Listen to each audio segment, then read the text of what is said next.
I'm Arthur, 61 male. I am a retired real estate developer who spent 40 years building a quiet empire of commercial properties and silent investments across the state. I live in a modest 3-bedroom ranch house, drive a 5-year-old pickup truck, and prefer denim to silk, which is why most people, including my son's arrogant father-in-law, assume I'm nothing more than a pensioner scraping by on Social Security. Recently, I decided to surprise my son at his new management job at an elite country club, only to walk in on a scene that made my blood run cold. My educated, hard-working boy on his knees scrubbing grout while his father-in-law stood over him, laughing with his wealthy cronies. "It's all he knows how to do." The man sneered. He didn't know I was watching. And he certainly didn't know that I could buy his entire life with a single signature. Before the story unfolds, I'd love to connect with you. Please let me know in the comments where you're watching from, and what time it is in your corner of the world. It's amazing to see how far these stories can travel. I have always believed that true wealth screams, but power whispers.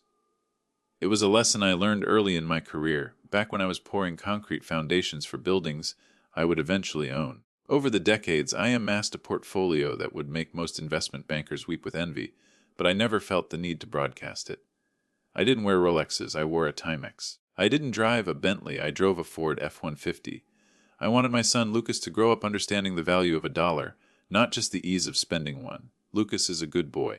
He's 28 now, with a degree in hospitality management and a work ethic that reminds me of myself at his age. He's kind, perhaps to a fault, and he believes in the good in people. That trait is his greatest strength, but as I was about to find out, it was also his greatest vulnerability. 2 years ago, Lucas married Sarah. Sarah is a sweet girl, quiet and artistic, but she comes from a family that views the world through a very different lens than I do. Her father, Richard, owns a chain of luxury car dealerships. Richard is the type of man who needs you to know how much his suit cost before he even introduces himself. He's loud, brash, and deeply insecure, masking it all with a veneer of gold plating and hair dye. From the moment Richard met Lucas, he looked down on him. He saw Lucas's off-the-rack suit and my modest truck at the rehearsal dinner and categorized us as the help. I never corrected him. I sat there sipping my iced tea, listening to Richard brag about his summer home in the Hamptons and his connection to the mayor, while I quietly mentally calculated that I likely owned the land his dealership sat on. I kept my mouth shut because Lucas asked me to. "He's Sarah's dad, Pop," Lucas had said, his eyes pleading. "Just let him have his moment. It keeps the peace." So I kept the peace. I played the part of the retired blue-collar dad. I let Richard make his snide-eyed comments about inflation hurting the little guys while looking pointedly at me. I took it for Lucas. 3 months ago, Lucas called me excited. He had been struggling to find a solid management position in the city. The job market was brutal, but Richard had offered him an olive branch. Richard was on the board of directors for the Oak Aesthetics Country Club, the most exclusive club in the county. He told Lucas he could get him into the management trainee program.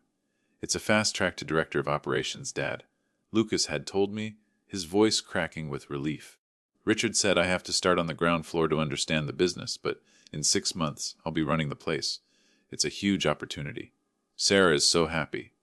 I was skeptical. Starting on the ground floor is a valid strategy. I did it myself, but coming from Richard it felt loaded. However, hearing the relief in my son's voice, I swallowed my doubts. "I'm proud of you, son," I said. "Work hard. Show them what you're made of." For the last 3 months, Lucas had been working 60-hour weeks. We hadn't seen much of him. When we did speak on the phone, he sounded exhausted, his voice thin and strained. He dodged questions about the specifics of his day-to-day duties, just saying he was learning the ropes and handling logistics. I assumed he was busy with vendor schedules, inventory management, or staff oversight. It was a Tuesday morning when I decided to pay him a visit. I had been meeting with Alina, my attorney, regarding the acquisition of a failing strip mall on the south side, and our meeting ended early. The Oak Aesthetics Country Club was only a 20-minute drive from Alina's office. I figured I would stop by, maybe buy Lucas an expensive lunch at the club's grill, and see him in his element. I wanted to see my boy in a suit, commanding a room, building the future he deserved. I didn't call ahead. I wanted it to be a surprise. I climbed into my truck, the engine humming a familiar, reliable tune, and headed toward the wealthy district. The drive was a transition between worlds. I left the bustling, gritty commercial district where real work was done and entered the winding, tree-lined avenues of the elite. The houses grew larger, the lawns greener and more manicured, the gates higher. I passed Ferraris and Porsches, the drivers hiding behind dark sunglasses. I knew this world well.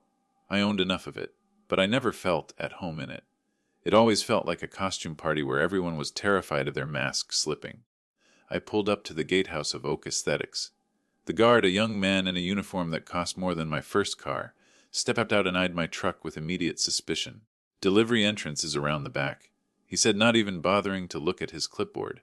He saw a pickup truck. He assumed I was there to fix a toilet or trim a hedge. I rolled down my window, resting my arm on the door. Not a delivery, I said calmly. I'm here to visit a staff member. Lucas, he's in management. The guard frowned, checking his list. I don't have a Lucas in management listed here. We have a Lucas in... Never mind, you have an appointment. No appointment. I'm his father. Just let me through, son. I'm not going to cause a scene. He hesitated, looking at the truck, then at me. There's a certain look I can give people, a remnant of my days negotiating with union leaders and city planners.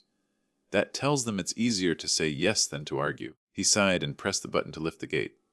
Park in the B lot. The A lot is for members only. And make it quick. Understood, I said. I drove up the long, winding driveway. The club was magnificent, I had to admit. A sprawling colonial-style mansion sat atop a rolling green hill, overlooking an 18-hole golf course that looked like it had been manicured with scissors. It screamed old money, or at least the desperate desire to appear like old money. I parked in the B lot, which was hidden behind a row of tall hedges, away from the prying eyes of the members. As I walked toward the main entrance, I adjusted my collar. I was wearing a clean flannel shirt and jeans. Presentable, but definitely not country club casual. I didn't care. I wasn't there to impress the membership committee, I was there to see my son. The air smelled of freshly cut grass and jasmine. I could hear the distant thwack of golf balls and the polite murmur of conversation from the terrace. It was a paradise designed to make the people inside feel like gods and everyone outside feel like ghosts. I reached the front reception. The lobby was all marble and mahogany, with a chandelier that looked heavy enough to crush a sedan. A receptionist with a tight smile looked up from her computer. "Can I help you, sir?" Her tone suggested she hoped the answer was no, so I would leave. "I'm looking for Lucas," I said, leaning against the high counter. "He works here, in the management trainee program." She typed a few keys, her brow furrowing. "Management trainee? We don't really—" "Oh, you mean Lucas Miller? That's him." She gave me a look I couldn't quite decipher. It was a mix of pity and confusion. "I think he's in the West Wing, near the locker rooms. You might want to check the service corridor." The service corridor, I asked, a small knot forming in my stomach. Why would he be there? "That's just where he usually is," she said vaguely, turning her attention back to her screen. "Just go down that hall and take a left at the portraits." I thanked her, though the knot in my stomach was tightening. Why was a management trainee hanging out in the service corridors near the locker rooms? Maybe he was inspecting the facilities. Maybe he was dealing with a staffing issue. I walked down the hallway, the plush carpet silencing my footsteps. The walls were lined with oil paintings of past club presidents, stuffy old men with white mustaches and eyes that seemed to follow you, judging your net worth. I took a left at the portraits, moving away from the light and airy main lobby into a slightly narrower, cooler hallway. This was the transition zone. The marble gave way to high-end tile, and the smell of jasmine was replaced by the faint, antiseptic scent of cleaning chemicals. I heard voices up ahead, loud, booming voices, louder. I slowed my pace. I recognized that laugh. It was a laugh I had heard at my son's wedding, a laugh that sounded like a car engine backfiring. Richard. I felt a surge of protectiveness. If Richard was here, he was probably giving Lucas a hard time, micromanaging him, showing off to his friends how he was mentoring his son-in-law. I prepared myself to step in, to offer a polite greeting and diffuse the tension. I wanted to see Lucas standing tall, holding a clipboard, nodding patiently while his father-in-law blustered. But as I rounded the corner, the scene I imagined shattered into a million jagged pieces. I wasn't looking at a manager. I wasn't looking at a trainee. I stopped dead in my tracks, shrinking back into the shadow of a large potted fern, my breath caught in my throat. The reality of what was happening in front of me was so stark, so infuriating, that for a moment my brain refused to process it. But there it was, and it was about to get much, much worse. The hallway I stood in led directly to the entrance of the men's executive locker room. The door was propped open with a rubber wedge, likely to let the air circulate, or perhaps to let the audience in. From my vantage point behind the fern, I had a clear line of sight into the entryway of the locker room. It was an opulent space, lined with dark oak lockers and plush leather benches, the kind of place where business deals were made in hushed tones while men wrapped in towels smoked cigars. But today it wasn't a place of business, it was a theater of cruelty. My son, Lucas, was on the floor. He wasn't inspecting the tile.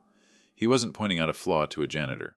He was wearing a gray jumpsuit, a uniform that was clearly 2 sizes too small for his broad shoulders, and he was holding a scrub brush. Beside him sat a yellow bucket of soapy water that looked gray and murky. He was on his hands and knees, scrubbing a dark stain on the pristine white grout of the entryway floor. My heart hammered against my ribs like a trapped bird. This was the management trainee program. This was the fast track to director of operations. Standing over him were 3 men. In the center was Richard. He was wearing a golfing outfit that was aggressively colorful. Lime green pants and a polo shirt that strained against his gut. He held a lit cigar in one hand and a scotch glass in the other, despite it being barely 11 in the morning. Flanking him were 2 men I vaguely recognized from the wedding. Business associates, sycophants who laughed whenever Richard made a noise. "You missed a spot there, Luke," Richard said, his voice booming off the tiled walls. He gestured with his cigar, ash falling dangerously close to Lucas's head. "Right there. In the corner. You got to put your back into it. That's the problem with your generation. No, elbow grace." Lucas didn't look up. I could see the muscles in his jaw bunching. He kept his head down, scrubbing harder. "I got it, Richard," he said, his voice low and tight. "That's Mr. Evans when we're at the club." "Boy," Richard corrected him, a nasty smirk playing on his lips. "Professionalism, remember. That's part of the training." One of the cronies, a thin man with a weasel-like face, chuckled. "This is your son-in-law, Rick, the one with the college degree." Richard laughed, a harsh, barking sound. "Degree? Yeah, he's got a piece of paper. Says he knows hospitality." "Well, this is hospitality, isn't it? Making sure the guests have a clean place to walk. I told him if he wants to run the place, he's got to know how to clean the place. Is he getting paid for this?" The other crony asked, taking a sip of his drink. "Minimum wage!" Richard crowed, slapping his thigh. "And he should be grateful for it. The market is tough. I'm doing him a favor. Building character." I watched, my hands curling into fists so tight my fingernails dug into my palms. I wanted to storm in there.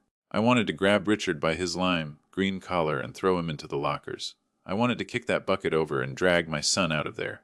But I stopped myself. Not out of fear, but out of strategy. If I went in there now, screaming and swinging, I would be the crazy dad. Lucas would be humiliated further. Richard would spin it as me being unstable. I needed to see how Lucas handled this. I needed to know the full extent of the dynamic before I made my move. Richard did something that made my vision blur with red rage. He took a step forward, sipping his scotch. Then, with a casual, deliberate motion, he tipped the glass. An ice cube and a splash of amber liquid fell onto the floor, right where Lucas had just scrubbed. Lucas froze. "The brush stopped moving." "Oops," Richard said, feigning clumsiness. "Butterfingers. Better get that up, Lucas. Sticky floors are a liability. We can't have a lawsuit." The cronies roared with laughter. "You're a riot, Rick." One of them wheezed. Lucas slowly looked up. For the first time, I saw his face clearly. He looked exhausted. There were dark circles under his eyes, and his face was pale.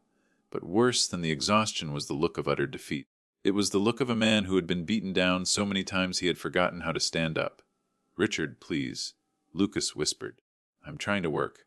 "And I'm trying to help you," Richard snapped, his jovial tone vanishing instantly, replaced by a cold sneer. "You think you're too good for this. You think because you married my daughter you get a free ride. You're nothing, Lucas. You have no money, no connections, no spine. The only reason you have a roof over your head is because I let you. The only reason you're not flipping burgers is because I allow you here." He leaned down, bringing his face close to Lucas's ear, but loud enough for the room, and me, to hear. "It's all you know how to do, boy. Clean up after your betters. Now scrub." He turned back to his friends, his fake smile plastered back on. "Come on, boys. Tea time in 10. Let's leave the help to his duties." They turned and walked deeper into the locker room, their laughter echoing down the hall. I stood there in the shadows, trembling. I wasn't trembling from fear. I was trembling from the sheer effort it took not to burn the building down right then and there. I looked at my son. Lucas stared at the puddle of scotch on the floor. He didn't move for a long time. Then he let out a shuddering breath, dipped the brush into the gray water, and started scrubbing again. I had seen enough. I couldn't let him see me like this. If he knew I had witnessed his humiliation, it would break him. He was doing this to protect me from the truth, to protect his pride. I had to be smart. I had to be surgical. I backed away silently, retreating down the service corridor, back past the portraits of the judging old men, back through the marble lobby. I walked out to my truck, my boots crunching on the gravel. I sat in the driver's seat for a full 5 minutes, staring at the steering wheel, breathing deeply. "Okay," I said aloud to the empty cab. My voice was calm, but it was the calm of the eye of a storm. "Okay, Richard, you want to teach my son about power. You want to teach him about money." I started the engine. Class is in session. I pulled out my phone and dialed Lucas. I watched the entrance of the club as it rang. "Hello." Lucas answered on the third ring. He sounded out of breath. "Dad, is everything okay?" "Everything's fine, son," I said, forcing my voice to sound light and cheerful. "I just happened to be in the area. Thought I might swing by and buy you lunch." "Are you free?" There was a long pause. I can't right now, Dad. I'm slammed. Big project. Meetings with the board. The lie hurt my heart physically. "I understand," I said gently. "You're a busy man. How about when you get off?" "I can wait." "I don't get off until 6, he said. "It's a long day. 6 is fine. I'll meet you at that diner on 4th Street, the one with the cherry pie you like." "Dade, you don't have to wait around for." "I'm meeting an old friend anyway," I lied. "I'll see you at 6. Luca, don't be late." I hung up before he could argue. I needed to prepare. I needed to make a few calls. But first, I needed to hear the truth from his own lips. I drove out of the club, passing the guard who didn't even look up. As I merged onto the main road, I looked in the rearview mirror at the sprawling mansion on the hill. I reached for the glove compartment and pulled out a small, worn notebook I kept for my personal notes. I flipped to a fresh page and wrote down 3 words. Richard Evans. Oak Aesthetics. Then I underlined them twice. The diner on 4th Street was a relic from a different era, much like myself. It had vinyl booths that were cracked in the corners, coffee that tasted like battery acid, and the best cherry pie in the state.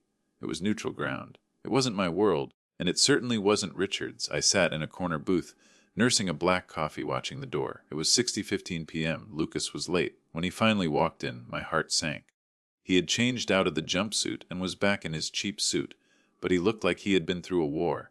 His hair was damp, likely from a quick shower to wash off the smell of cleaning chemicals, and his shoulders slumped forward, as if carrying an invisible weight.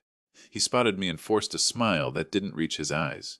"Hey, Pop," he said, sliding into the booth opposite me. "Kid," I said, signaling the waitress. "You look beat. Tough day at the office."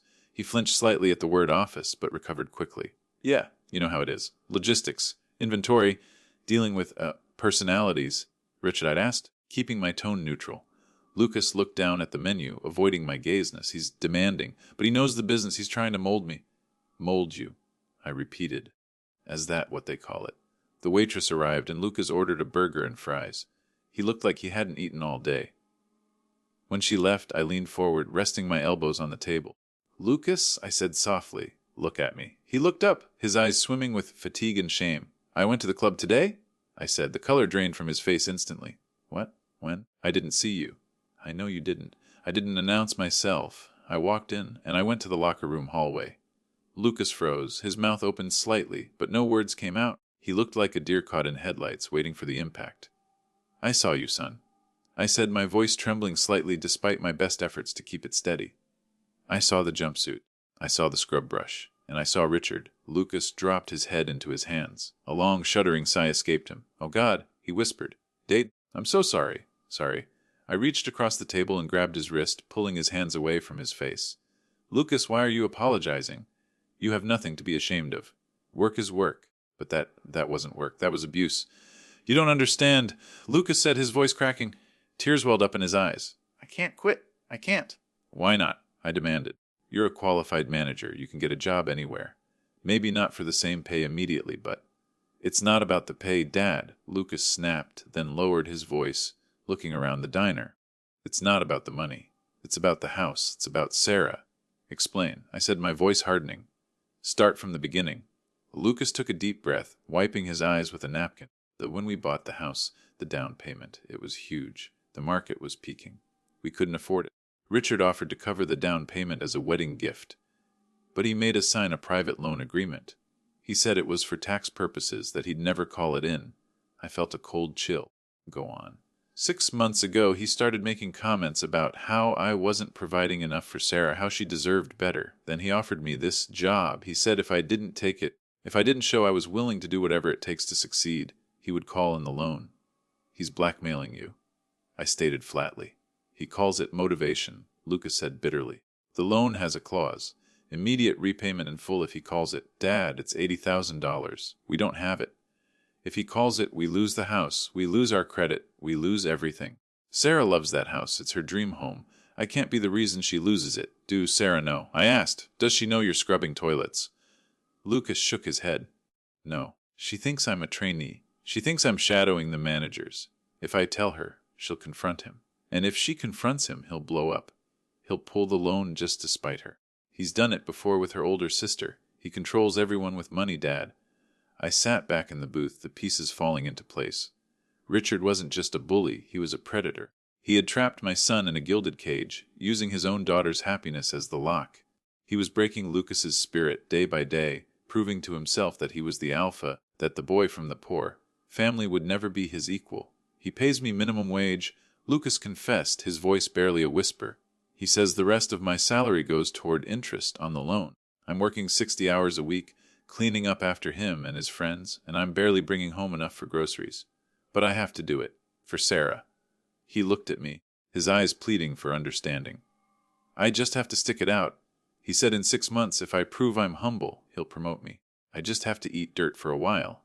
I looked at my son, this good, honest young man who was willing to humiliate himself to provide a home for his wife. I felt a surge of pride so intense it hurt, followed immediately by a surge of anger that was cold and calculated. Lucas, I said, my voice low and serious. You are a better man than Richard will ever be. That doesn't pay the mortgage. Dad, he said with a sad smile. No, I agreed. It doesn't. I took a sip of my coffee. It was cold, but I didn't care. My mind was racing, calculating assets, liquidity, and leverage. Listen to me, I said. I want you to go back to work tomorrow. I want you to keep your head down. Do exactly what he says. Don't talk back. Don't quit. Lucas looked confused. That's your advice. Just take it. For now, I said. You said you need 6 months. I'm asking you for 1 week. Can you give me 1 week? What are you going to do? Lucas asked, a flicker of worry in his eyes. Dad, don't go talk to him. He'll destroy us. I smiled, a slow, dry smile that I hadn't used since my last hostile takeover in '98. I'm not going to talk to him. Lucas. I'm retired. I'm just a pensioner with an old truck, remember? I reached into my pocket and pulled out a $20 bill, tossing it on the table for the coffee. But I do have some old friends, I said, sliding out of the booth, and I think it's time I reconnected with them. I stood up and put a hand on Lucas's shoulder. I squeezed it tight. 1 week, son. You keep scrubbing. Let him laugh. Let him think he's won. Because the thing about men like Richard is that they never look down at the people they step on. And they certainly never look behind them to see what's coming. I walked out of the diner into the cool evening air. I took out my phone again and dialed a number I hadn't called in 5 years. Elena, I said when the line clicked open. It's Arthur. Sorry to call so late. Arthur. Her voice was surprised. Is everything all right? We just met this morning. Everything is changing, I said, walking toward my truck. I need you to look into the ownership structure of Oak Aesthetics Country Club. I want to know who holds the debt, who sits on the board, and most importantly, I want to know the bylaws regarding the removal of board members. Arthur. Elena warned, her tone shifting to professional curiosity. That club is a fortress. What are you planning? I opened the door of my truck and looked back toward the diner where my son sat, believing he was trapped. I'm planning a renovation, I said. I'm going to clean house. The morning after finding Lucas on his knees in the country club hallway, I sat in the waiting room of Miller, Stone & Associates. It was a high-end law firm in the financial district, the kind of place where the coffee was served in porcelain and the silence was heavy with billable hours. Elena Stone had been my attorney for 20 years. She was the only person, aside from my late wife, who knew the exact circumference of my financial footprint. To the world, I was a retired contractor who got lucky with a few savings bonds. To Elena, I was a whale who preferred to swim in deep, dark waters. When her assistant ushered me in, Elena was already standing by the window, reviewing a thick dossier. She turned, her sharp gray eyes assessing my demeanor. She didn't offer me coffee. She knew I didn't come here for pleasantries when I called after hours. Arthur, she said, gesturing to the leather chair opposite her desk. You look like you're about to demolish a building. I am, I said, sitting down. But first I need to know where the load-bearing walls are. I recounted the events of the previous day. I didn't embellish. I told her about the jumpsuit, the scrub brush, the scotch on the floor, and the predatory loan Richard held over my son's head. As I spoke, Elena's professional mask slipped, just for a moment, revealing a flash of genuine disgust. She had known Lucas since he was a boy. She had helped him set up his first lemonade stand permit when he was 8. That, she said, tapping her pen on the desk, is not just cruelty. It's indentured servitude dressed up as family aid, the loan agreement. Do you have a copy? Lucas is texting me a photo of it now, I said, checking my phone. He thinks I'm going to look it over, to see if there's a loophole for a payment plan. He doesn't know I'm here. My phone buzzed. I forwarded the images to Alina. She opened them on her large monitor, putting on her reading glasses. The room fell silent, save for the hum of the hard drive and the clicking of her mouse. I watched her eyes scan the legalese. Standard predatory lending disguised as a promissory note, she muttered. Demand clause, variable interest tied to market fluctuations. Penalty clauses for early repayment. Arthur, this is nasty work. It's designed to be unrepayable. If Lucas tries to pay it off early, he gets hit with a 20% fee. If he misses a payment, the interest doubles. And Richard has full discretion to call the entire principal due with 30 days' notice. Is it legal? I asked. Technically, yes, it's a private contract between family members. It bypasses usury laws because the interest is characterized as fees and appreciation sharing. It would take years to fight this in civil court. By the time we won, Lucas would be bankrupt and the house would be gone. I don't want to fight it in court, I said, leaning forward. I want to leverage it. But first, let's talk about the club. Oak Aesthetics. What did you find? Alina spun her monitor around. It's a house of cards, Arthur. A very pretty, very expensive house of cards. She pointed to a series of spreadsheets. The club sits on prime real estate valued at roughly $40 million. But the operating costs are astronomical. They've been bleeding members for 5 years. The old guard is dying out, and the younger tech money doesn't want to pay $50,000 a year to hang out with guys like Richard. Owns the debt? I asked. The most important question in business. A consortium of regional banks held the original mortgage, but they bundled it and sold it off as distressed debt about 6 months ago. It's currently held by a private equity firm called Vanguard Holdings. They're looking to offload it. The club is 3 months behind on interest payments. They are technically in default, but Vanguard hasn't foreclosed yet because they don't want to manage a golf course. They want a buyer. And the board. Richard Evans is the chairman of the finance committee. Alina said, a dry smile touching her lips. Irony noted, he's the one responsible for keeping the ship afloat. According to the minutes from the last shareholder meeting, which I acquired through a contact, Richard has been blocking dues increases because he claims he can bring in corporate sponsorships to cover the deficit. Those sponsorships haven't materialized. I nodded slowly. The picture was becoming clear. Richard was playing the big man at the club, bullying the staff and my son, acting like the king of the castle. But in reality, he was the captain of a sinking ship, desperately rearranging deck chairs while the water rose. He's vulnerable, I said. If the club defaults, what happens to the board members? Personal liability. Elena said, highlighting a paragraph in the bylaws. It's an older incorporation structure. The board members have joint and several liability for gross negligence or mismanagement if the club becomes insolvent. If the bank forecloses, Richard doesn't just lose his parking spot. He could be on the hook for millions if they can prove he missiled the other members about the finances. And did he? He's been cooking the projections, Elena said. He's counting projected membership fees as current assets. It's fraud, Arthur. Light fraud, the kind country clubs do all the time, but fraud nonetheless. I sat back, interlacing my fingers. This was better than I had hoped. Richard wasn't just a bully, he was incompetent. And incompetence was much easier to exploit than malice. I want the debt, I said. Alina paused. You want to buy the note from Vanguard? All of it. The mortgage, the operating lines of credit, the arrears. I want to be the bank. Arthur, that's a $22 million outlay. Liquid. You'd have to divest from the shopping center project in Phoenix and likely liquidate the municipal bond portfolio. It's a massive concentration of risk for a petty revenge scheme. It's not petty, I said softly. He made my son scrub the floor, Elena. He laughed at him. He threatened his home. Elena looked at me for a long moment. She saw the steel in my eyes. She sighed and picked up her phone. I'll call Vanguard. If you're offering cash and a quick close, they'll bite your hand off. They've been trying to dump this asset for a year. Good, but I need one more thing. I need to know about Richard's dealership. If I squeeze him at the club, will he have the liquidity to fight back? I'll put the forensic accountants on it, she said, making a note. But Arthur, if you buy the debt, you become the creditor. You can foreclose. You can shut the club down. Is that the plan? No. I stood up, buttoning my flannel jacket. I don't want to shut it down. I want to own it. And I don't want to fire Richard. Not yet. I want him to answer to me. When do you want to close? Yesterday, I said. But I'll settle for Friday. That gives me 3 days to do a little reconnaissance of my own. I left Alina's office and drove to the other side of town. I needed to see the enemy on his own turf. I drove to Ivan's Luxury Imports, Richard's dealership. It was a glass and steel temple to excess, filled with German Sens and Italian sports cars. I parked my truck on the street.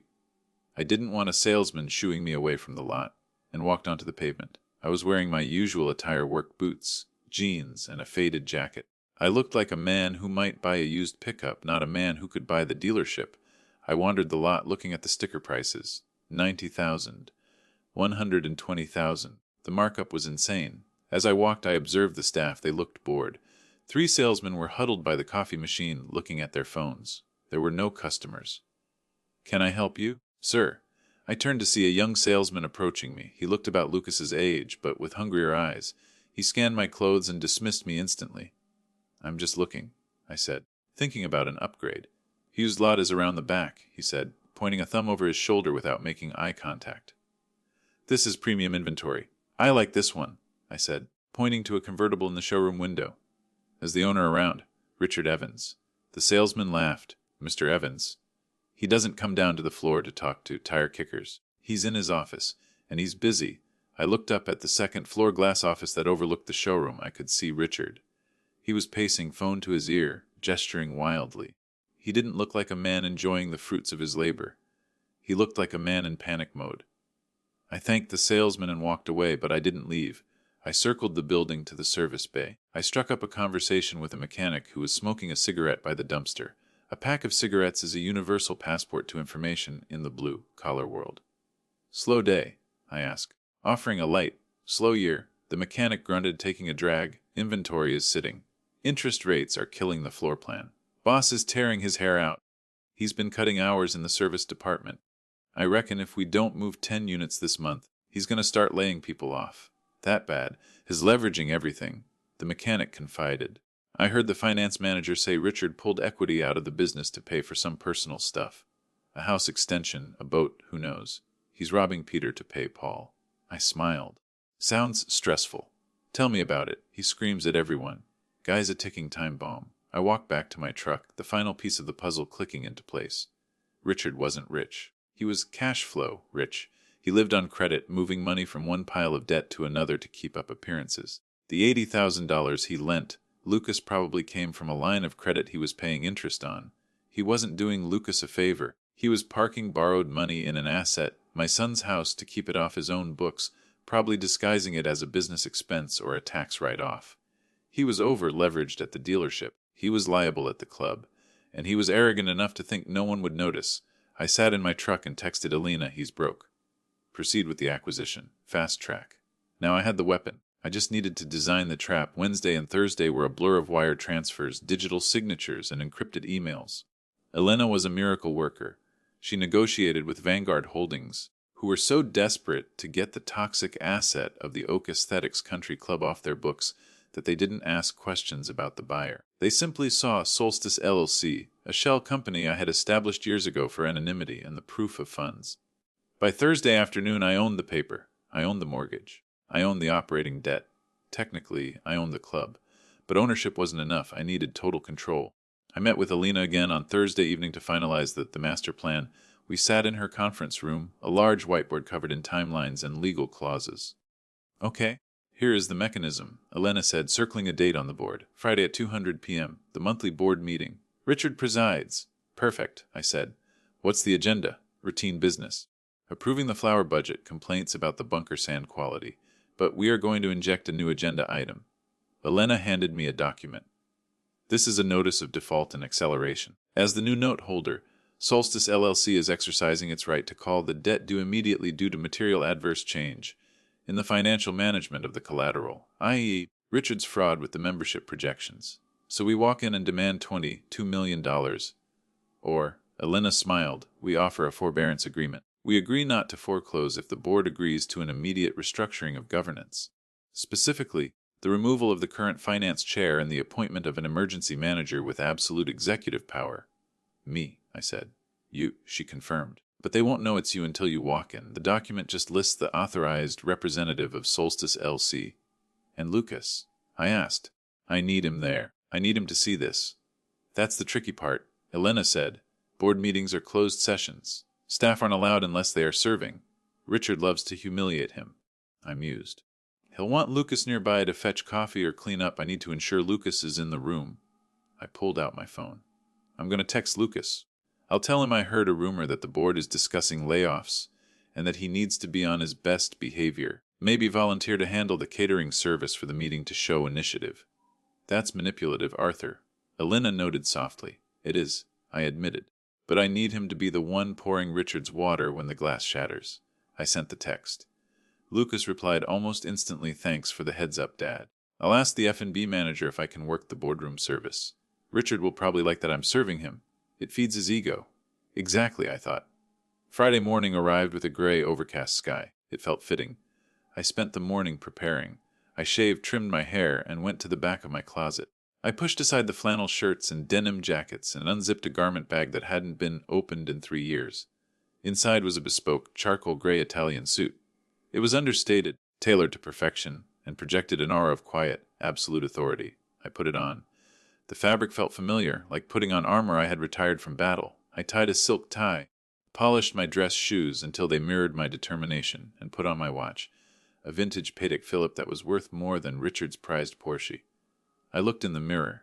The tired old man was gone. In his place stood Arthur Miller, the man who had reshaped skylines and crushed competitors who lacked integrity. Showtime? I whispered. I drove to Elena's office, but not in my truck. I had arranged for a town car service. A black Escalade with tinted windows awaited me. Elena was already inside, clutching a leather briefcase containing the documents that would end Richard's reign. You clean up well, she said as I slid in. I feel like an imposter. I joked, adjusting my cuffs. No, she said seriously. You look like the guy who owns the place. Which you are. The drive to the club was silent. I spent the time visualizing the room. I knew Richard's type. He would be blustering, confident, probably tipsy on power and midday gin. He would see the notice of default as a bluff. He would try to negotiate, then threaten, then beg. I needed to be ready for every pivot. We arrived at the gate. The same guard was there. He stepped out to stop us, but seeing the Blacktown car and the legal counsel placard Elena held up, he waved us through without a word. Money opens gates that kindness cannot. We pulled up to the main entrance. It was 1:05 p.m. wet here. I told the driver. Keep the engine running. Elena and I walked up the steps. The receptionist, the one who had been rude to me days ago, looked up. Her eyes widened when she saw the suit, the briefcase, and the sheer force of our approach. She didn't recognize me. She saw, corporate, can I help you? She stammered. We are here for the board meeting, Elena said, her voice cutting like a diamond cutter. We represent the primary creditor. We are expected. I don't have you on the list, the receptionist said, reaching for the phone. I need to call Mr. Evans. Do not call Mr. Evans, I said. My voice was low, calm, and terrifyingly authoritative. I leaned over the desk. This is a surprise inspection of the asset if you call him. You will be complicit in obstruction of a financial audit. Do you want to lose your job today? As she froze, her hand hovering over the phone. She shook her head. Good, I said. Which room? The oak room, she whispered. End of the hall. We walked down the corridor. The same corridor where I had shuffled along in my work boots just 3 days ago. The portraits of the old men seemed to nod in approval now. As we approached the heavy double doors of the oak room, I could hear voices. Richard's voice.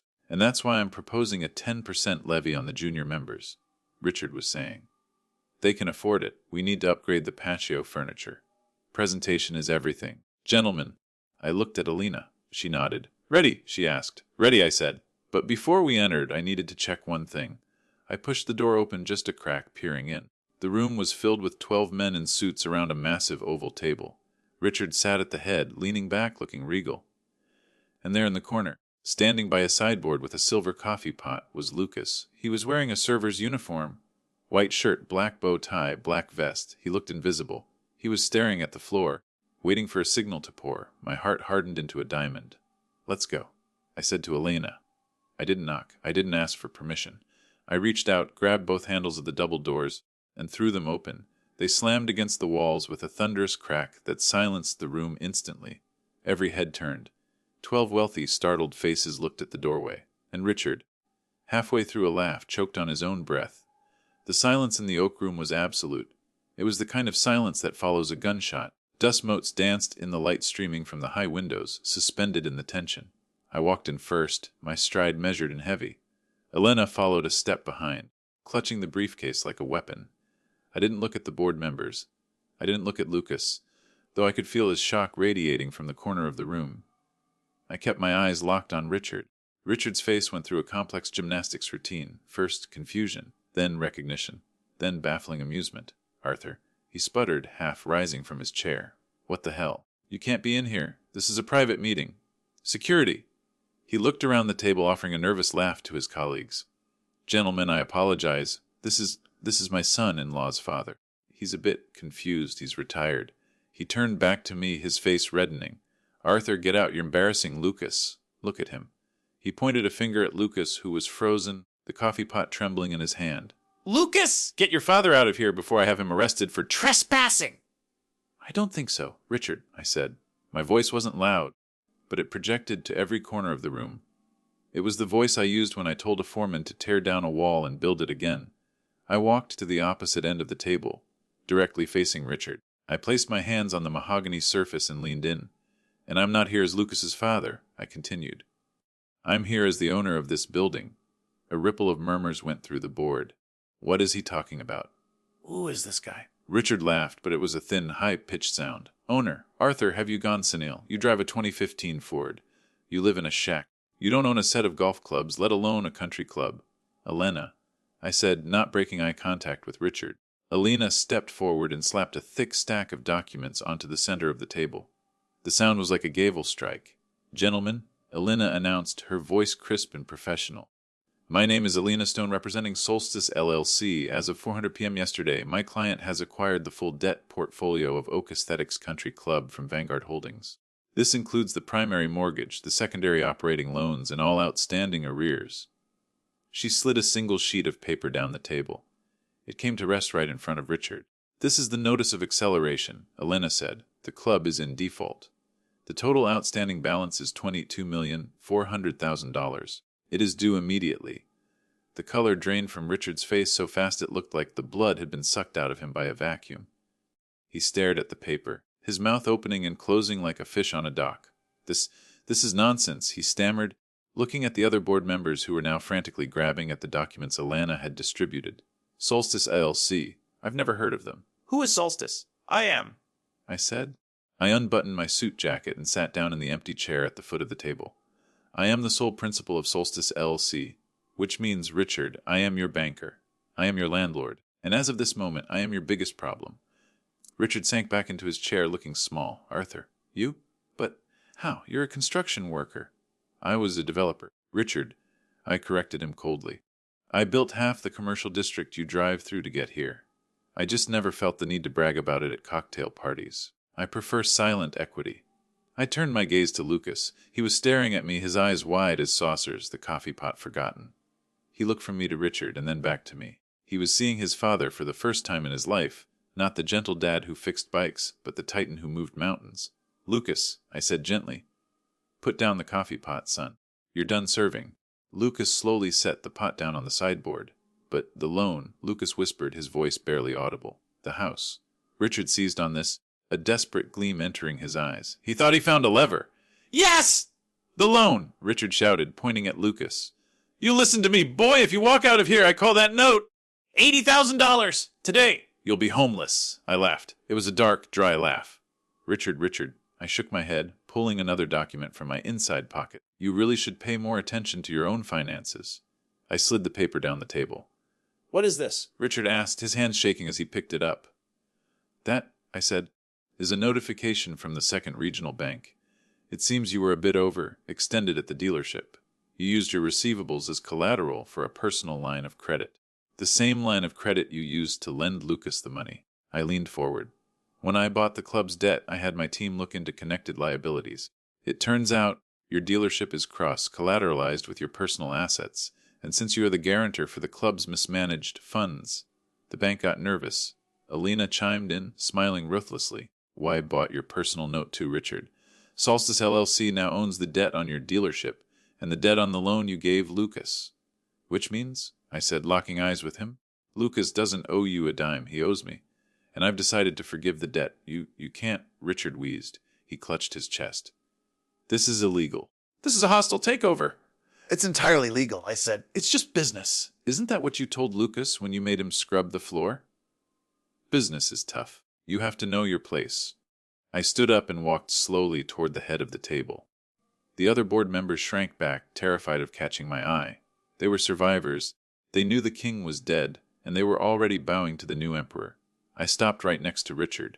He looked up at me, sweat beading on his forehead.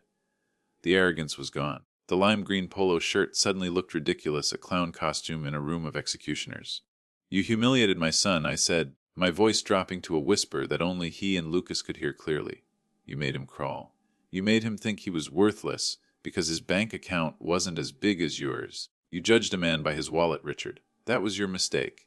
I pointed to the door. Get out of my chair. Richard looked around the room for support. Bob. Jim. Are you going to let him do this? Bob, a banker who knew a losing hand when he saw one, looked down at his papers. The paperwork seems in order, Richard. If Solstice holds the note, they dictate the terms. Richard scrambled up, his chair scraping loudly against the floor. He grabbed his phone and his keys. He looked at Lucas, trying to summon one last shred of authority. Lucas, you're fired! You hear me? You'll never work in this town again! Lucas took a step forward. He walked past the sideboard. He walked past the board members. He walked right up to Richard. Lucas wasn't a violent man, he was kind. But he was also my son. He stood tall, looking his father in-law in the eye. I quit, Lucas said. Mr. Evans. Then, Lucas reached into his vest pocket, pulled out his name tag, Tarianiu, and dropped it into Richard's breast pocket. And, by the way, Lucas added, a small, genuine smile forming. You missed a spot on your collar. Looks like sweat. Richard let out a strangled noise and fled the room. We heard his footsteps, retreating down the hall. The same hall he had marched down like a conqueror just days before. I turned to the stunned board members. Gentlemen, I said, buttoning my jacket, my name is Arthur Miller. We have a lot of work to do to save this club. But first, I turned to my son. Lucas, I said, I believe you're overqualified for serving coffee. How would you like to be the new interim director of operations? I need someone I can trust to clean this mess up. Lucas looked at me, tears brimming in his eyes, but he held them back. He nodded. I'd like that, Dad. I'd like that very much. The door swung shut behind Richard, leaving a silence in the room that felt heavier than the oak table we sat around. The remaining board members looked like schoolboys who had just watched the class bully get expelled by the principal. They were terrified, waiting to see if the wrath of Solstice LLC would fall on them next. Gentlemen, I said, breaking the spell. I kept my voice calm, the adrenaline of the confrontation settling into a steady, authoritative rhythm. I want to be clear. I have no interest in disrupting the daily operations of this club, provided those operations are honest. My issue was with the mismanagement of funds and the toxic culture of leadership. That ends today. I looked at Bob the banker. Bob, I want a full audit of the accounts by Monday. Every penny Richard spent, every vendor contract he signed. If there's rot in the walls, I want to find it. Understood, Mr. Miller, Bob said, nodding vigorously. We'll get the auditors in tomorrow morning. I turned to Lucas. He was standing a little straighter now, though he still looked shell-shocked. He tugged at his bow tie, loosening it. Lucas, I said. Go get changed. Put on a suit. You're sitting in on the rest of this meeting. Yes, sir, he said, a ghost of a smile touching his lips. I mean, yes, Dad. As Lucas left to change, the reality of what I had done began to sink in. I hadn't just fired a man, I had nuked his entire ecosystem. Richard Evans was a man defined entirely by his status. Without the club chairmanship, without the dealership's cash flow, without the power to bully, he was nothing. And I knew with the certainty of a man who has seen empires crumble that the fall would be fast and brutal. The drive to Lucas and Sarah's house that evening was quiet. Lucas drove his sedan, I followed in my truck. I had changed back into my jeans and flannel before leaving the club. I wanted to be Arthur the dad when I faced Sarah, not Arthur the acquirer. We sat in their living room. It was a beautiful house, tastefully decorated, but I could feel the tension in the walls, the invisible weight of the debt Richard had held over them. Sarah came in from the kitchen, wiping her hands on a towel. She looked tired. Hey, guys. I didn't know you were coming over, Arthur. Is everything okay? Lucas said he had a crazy day. Lucas looked at me, then at his wife. He took a deep breath and took her hands. Sarah, he said, sit down. She sat, alarm flashing in her eyes. What is it? Did my dad do something? Your dad is no longer the chairman of the board, Lucas said gently. And he's no longer my boss. Sarah's hand flew to her mouth. Oh my God. Did he fire you? Lucas, the loan, if he fired you, he'll call the loan. We'll lose the house. He didn't fire me, Lucas said. He was removed. By the new owner. Sarah looked confused. New owner. Who? Lucas pointed at me. Sarah turned to me, her eyes wide. Arthur. I don't understand. I leaned forward, resting my elbows on my knees. Sarah, honey, your father has been manipulating you and Lucas for a long time. That loan he gave you? It wasn't help. It was a leash. He was using it to control you, to make Lucas his servant. I know, she whispered, tears welling up. I know he's difficult. But we didn't have a choice? You do now, I said. I reached into my pocket and pulled out the promissory note Elena had retrieved from Richard's files during the acquisition. I own this debt now, Sarah. I bought it. I held the paper up, and this is what I think of it. I tore the document in half, then in quarters. The sound of ripping paper was the loudest thing in the room. I placed the shredded pieces on the coffee table. The debt is forgiven, I said. The house is yours, free and clear. No strings, no interest, no Richard. Sarah stared at the pile of paper. Then she looked at Lucas, and finally at me. She burst into tears. Not the polite, stifled tears of a society wife, but deep, racking sobs of relief. She buried her face in Lucas's shoulder, and he held her, rocking her back and forth. Thank you, she choked out. Thank you, Arthur. You have no idea the stress. He was always threatening us. It's over, I said softly. I can't hurt you anymore. The fallout for Richard came faster than even I expected. Word travels at the speed of light in high society. By Saturday morning, everyone knew Richard had been ousted. By Sunday, the rumors about his financial insolvency were spreading. The Second Regional Bank, seeing that Richard had lost his prestige position and knowing Solstice LLC held the senior debt, moved quickly to protect their remaining assets. On Monday morning, they froze the dealership's operating accounts pending an audit. I didn't have to lift a finger for the next part. The market did it for me. Richard tried to fight back, of course. He tried to sue me for wrongful interference, but Alina crushed the suit before it even reached a judge. He tried to rally his friends at the club, but they were already busy sucking up to the new management, hoping to keep their memberships. The final blow came 2 weeks later. I was at the club, sitting in the office that used to be Richard's, reviewing the renovation plans with Lucas. The receptionist buzzed in. Mr. Miller. Mr. Evans is at the gate. He says he needs to clean out his locker. I looked at Lucas. Do you want to handle this? Lucas shook his head. No, let him get his things. Just make sure security goes with him. We watched on the security monitor. Richard drove up not in his usual new Porsche, but in a loaner sedan from the dealership, one of the few cars not yet seized by the bank. He looked older. The fake tan was fading, leaving his skin sallow.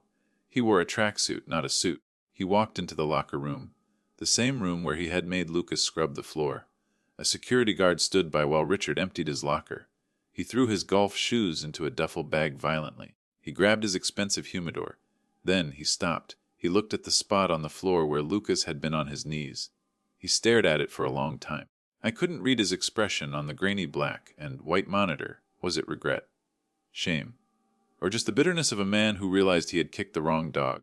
He zipped up his bag and walked out. As he passed the main reception, he looked up toward the office where we sat. He didn't see us, but he knew we were there. He lowered his head and walked out the door. He never set foot in Oak Aesthetics again. 6 months later, the Oak Aesthetics Country Club was unrecognizable, not in structure, but in soul. The stuffiness was gone. We had relaxed the dress code. We had opened up the membership to a younger, more diverse crowd. Professionals, entrepreneurs, people who actually worked for a living.